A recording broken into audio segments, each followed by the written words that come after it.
The subject of today's video was brought up by one of our subscribers. Yeah, he said he was coming to our town to pick up a rail car. A rail car. What's a rail car? So I got a hold of him and I says, I'd like to know more about that. So anyway, stay tuned and you'll see what this is all about.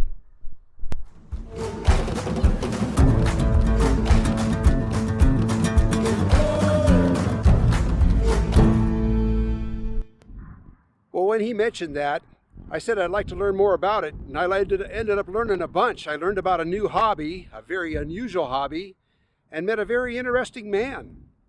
The man's name is John Chase, and he got involved in the hobby of restoring and running rail cars, which is an inspector's car. Well, his is an inspector's car, built in 1969.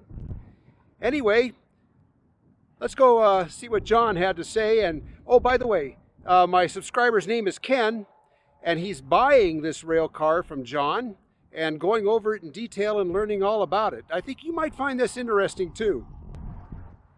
Yeah, thanks for letting us come along. Well, before we get started, I just want to tell you a little bit about these rail cars. They were in regular use up until about around 1990, I think. And they were used by the inspectors and the track workers to get out on the rail lines, and what took their place was those pickup trucks with those wheels that are lowered down hydraulically, and they were much more convenient for the railroad to use. So they sold these little cars off to the public. And what's the public going to do with them? Well, there's clubs that you can join, such as the North American Railcar Operators Association, that makes it possible for you to get out, groups of these people to get out and ride these rail cars along the rails. And they provide safety training, insurance, operator testing and mentoring, historical archives. And it's just a fun thing to do. It's recreational, and it's a get-together, and dinners involved, and just a real fun time. And they get to see some places in the country that the rest of us don't get to see. Anyways, back to the video. Okay, this is a railroad track inspector's car, manufactured by Fairmont Motors, Minnesota. Fairmont, Minnesota, by the exact name. And they were used for various purposes. This is a track inspector's car. Signal maintainers used them. They had trailers or larger cars that could handle section crews to go out to do work. So these were in common use until maybe the 1970s, when there was a push to eliminate these and use pickup trucks that could be used for other things rather than just put them on the rails. You put one of these on the rails, of course, you've got a problem if you have a train coming. So you've got to be in communication with the people, dispatchers and all, so you've got clearance to ride the rails. You gotta turn the power on.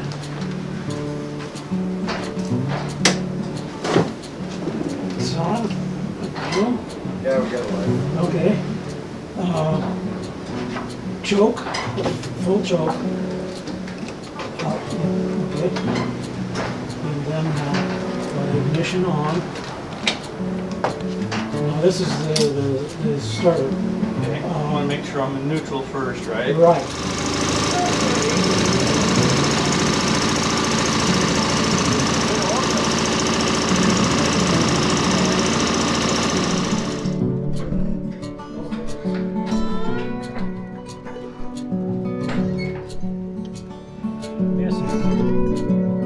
Running on one cylinder. It's almost always this spark plug problem.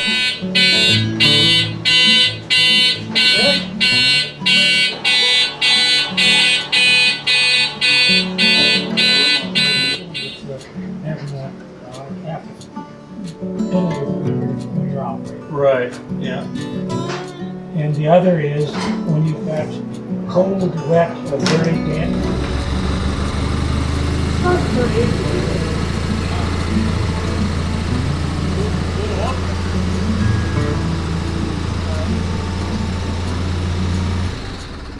Yes, your garage.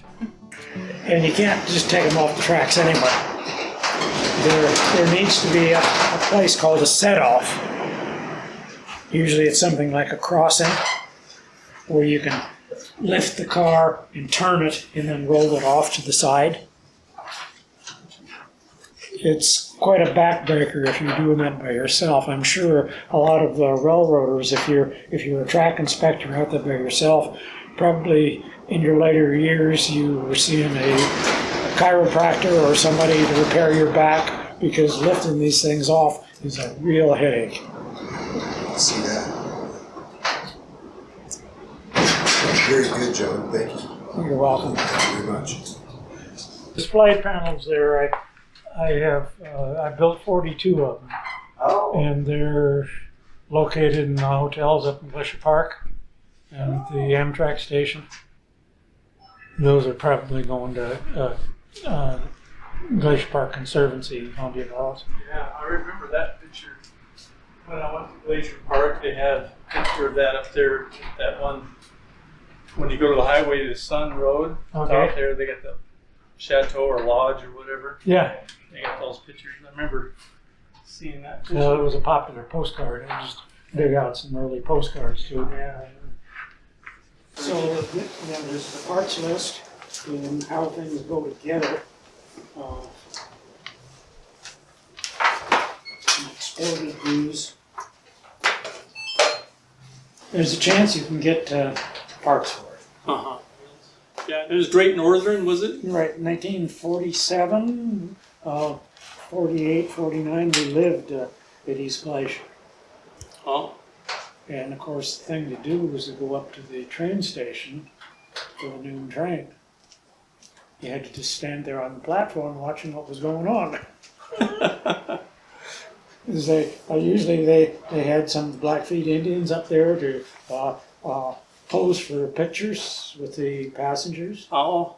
And the red buses were parked along the road there to haul passengers over to the hotel.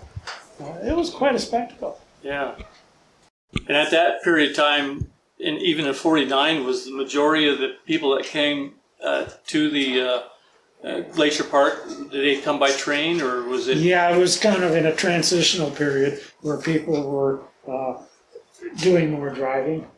And of course, then the railroads hauled less and less passengers over the years. Uh-huh. You got interested in these rail cars, these guys here, the little Fairmont, in about 1990, or? Yeah, we're Before somewhere that. in there. It was, I think it was 89 or something like that.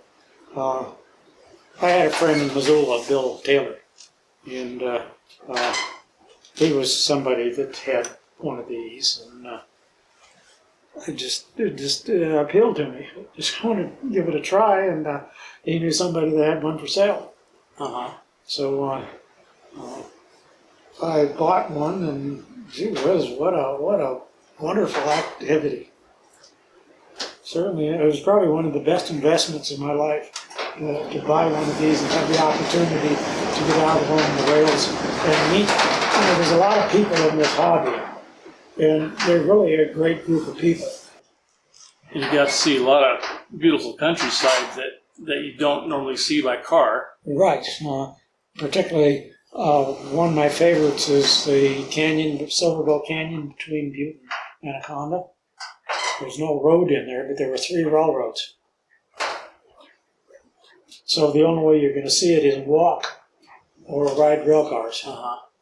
Well, John, I thank you. I appreciate all this.